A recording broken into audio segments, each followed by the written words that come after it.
O'rtoqlar, mani juda ham ajoyib bitta yangiligim bor. O'zbeklarga endi Hindiston 1 yillik meditsinskiy viza berayotganligi haqida taxminlarimiz bor.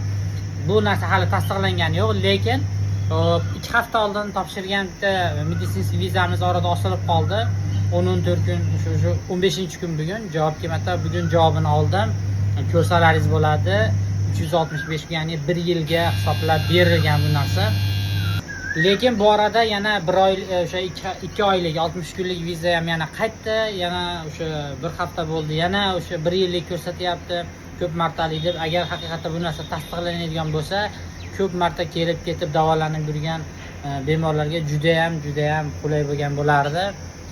Xo'sh, kutamiz tasdiqlanishligini. Agar haqiqatda o'sha keyingi 4 ta 5 talar vizalar tasdiqlansa va o'sha viza bilan bemorlar kelib o'sha 365 kunga tasdig'ini chegarada oladigan bo'lsa, bu narsani yana albatta xabar qilamiz. Hozircha bu juda ham yaxshi yangilik.